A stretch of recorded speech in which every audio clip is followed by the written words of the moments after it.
Nellore DSR హాస్పిటల్లో physiotherapy వార్డును జిల్లా collector ఓ ఆనంద్ ప్రారంభించారు. ఈ సందర్భంగా ఆయన మాట్లాడుతూ అనేక మంది ఫిజియోథెరపిస్టులు ఉన్నారని, వారికి ఉద్యోగ అవకాశాలు వస్తున్నాయని, దీనికి తోడు వివిధ ప్రమాదాలకు గురైన వారు ఫిజియోథెరపీ అవసరం ఉంటుందని, ఈ ఫిజియోథెరపీని వాడుకోవచ్చని ఆయన పేర్కొన్నారు. ఫిజియోథెరపీ వల్ల అనేక మందికి వైద్య సేవలు సర్వజన ఆసుపత్రుల్లో అందే అవకాశాలు ఉన్నాయని ఆయన తెలిపారు.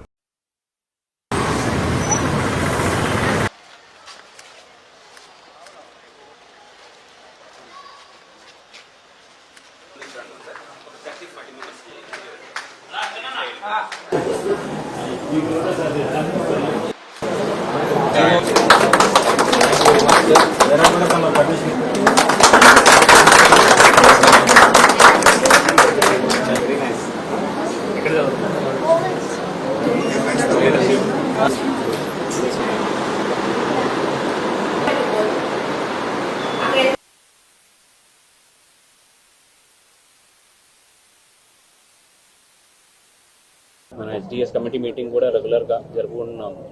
సో జీజీహెచ్లో ఇంకా రాబోయే కాలంలో కూడా సర్వీసెస్ ఇంకా మేలుగా అందాలని చెప్పి గవర్నమెంట్ తరఫు నుంచి కూడా లాస్ట్ ఒక 4-5 మంత్స్ ముందు డిప్యూటీ కలెక్టర్ గారిని కూడా అపాయింట్ చేయడం జరిగింది. జిల్లా ఒక జీజీహెచ్ ఒకటే ఒక ఇన్స్టిట్యూషన్కి మాత్రం మానిటర్ చేసుకోవడానికి కోసం. సో ఆయన కూడా ప్రతిరోజు ఇక్కడే ఉండి ఇక్కడే ఆఫీస్ పెట్టుకొని మానిటరింగ్ అన్ని కూడా చేసుకోవడం జరుగుతున్నాయి. సో ఎక్కడైనా ఇనీషియల్గా నేను జాయిన్ అయినప్పుడు కొన్ని వేస్ట్ డిస్పోజల్ మీద చాలా కంప్లైంట్స్ ఇనీషియల్గా వచ్చి ఉండేది. సో దానికి చాలా వరకు సాల్వ్ చేయగలిగాము.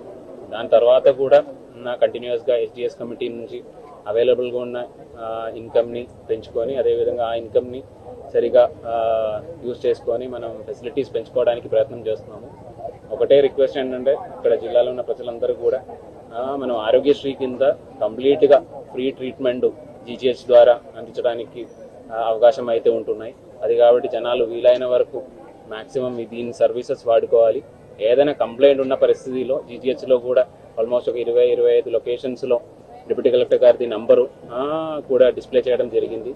ఏదైనా ఇష్యూస్ ఉన్నదిలో అయితే దయచేసి ఆయన్ని డైరెక్ట్గా కాంటాక్ట్ చేసేసుకొని ఆ ఇష్యూస్ అన్ని సార్ట్అవుట్ చేయాలని కోరుతున్నాను. అదేవిధంగా ఖచ్చితంగా రాబోయే కాలంలో హెచ్డిఎస్ కమిటీ మెంబర్స్ కూడా చాలామంది నామినేటెడ్ మెంబర్స్ కూడా ఉన్నారు. వాళ్ళు కూడా చాలా కృషి చేస్తున్నారు ఇది ఇంప్రూవ్ చేసుకోవడానికి.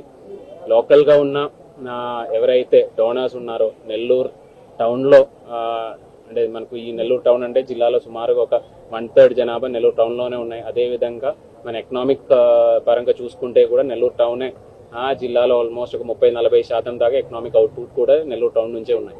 అది కాబట్టి నెల్లూరు టౌన్లో ఉన్న ట్రేడర్స్ కావచ్చు, లేదంటే పెద్ద పెద్ద ఇండస్ట్రియలిస్ట్ కావచ్చు, వాళ్ళందరూ కూడా నా విజ్ఞప్తి ఏంటంటే ఒకవేళ సిఎస్ఆర్ యాక్టివిటీస్లో అదేవిధంగా వాళ్ళు ఏదైనా డొనేట్ చేయాలని కోరినట్లు అయితే మనం జీజీహెచ్లో ఫెసిలిటీస్ పెంచుకోవడానికి అవకాశాలను ఖచ్చితంగా కల్పిస్తాము.